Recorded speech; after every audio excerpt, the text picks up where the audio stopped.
Hello and welcome to Time Troopers. Today we're going to be looking at mission 5.1, The Pit.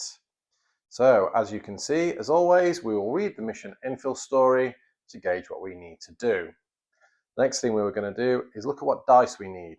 So we're in the Roman Empire now, so we will need the purple dice and we will need deck W1 to W5, card EX and G1 to G10.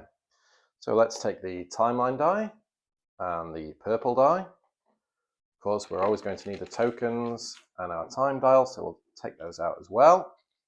And the deck, as we said, we need W1 to W5, card EX and G1 to G10. You'll notice the deck is quite a big deck. There's a lot of cards in the Roman era, so I'll just go through and sort these out. So W1 to W5 we have here. We need C1. No, we don't. We need G1 to G10.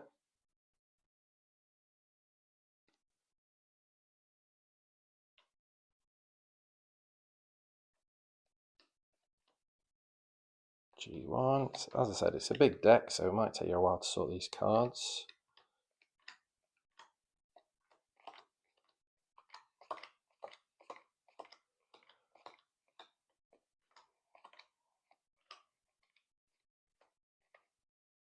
Yeah, not too long. That's all those done. We'll place the cards we don't need back into the box, and we'll set that box to one side. Okay. Next thing we will do is look at the setup guide here. So you'll see instantly the thing that's most striking is normally there's a local deck and a trooper deck. Here you'll see there's two local decks, a local deck and a weapon deck. So we'll come on to that in a moment. First thing you'll see in play is card W1 and card G1. And card W1 is tucked under G1 as an attachment. So let's go ahead and do that first. So G1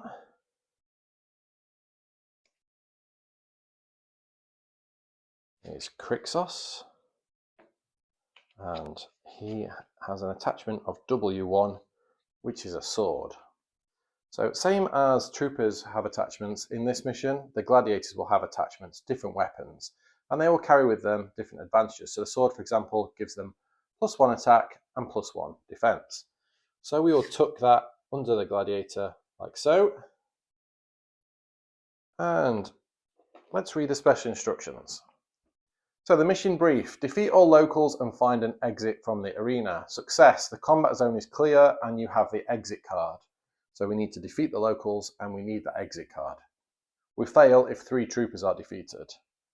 So special rules: weapon deck. Sort cards W1 to W5 into a separate deck. When a gladiator is drawn into the timeline, draw a weapon card as an attachment too.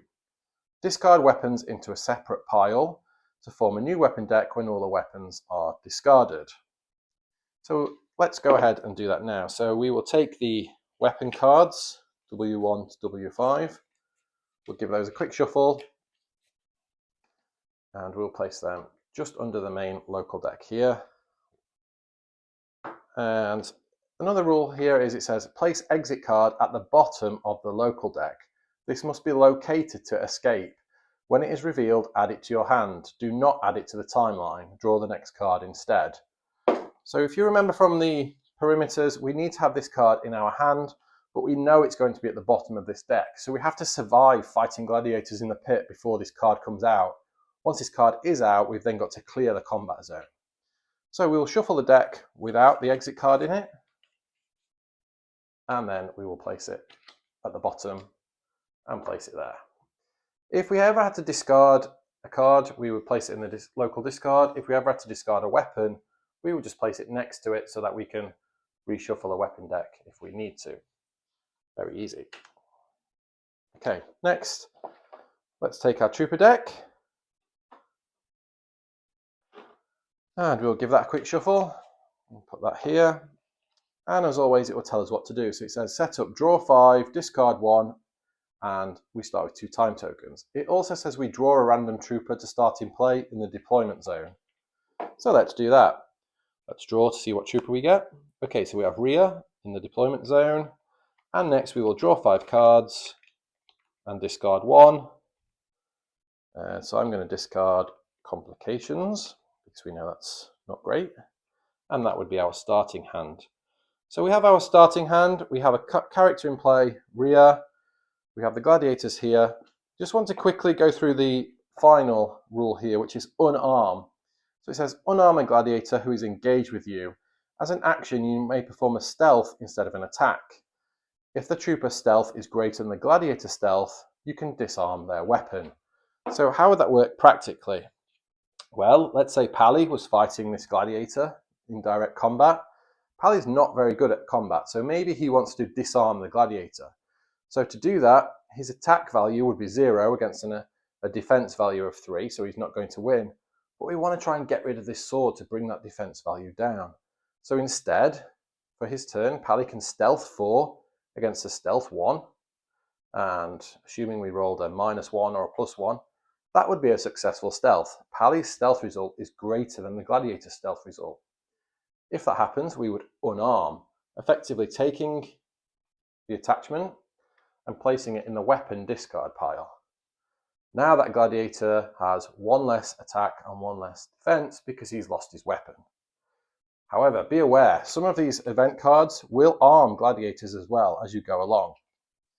The only other rule we need to be mindful of is what it said right at the beginning. When a gladiator is drawn into the event phase, he's also drawn with a weapon.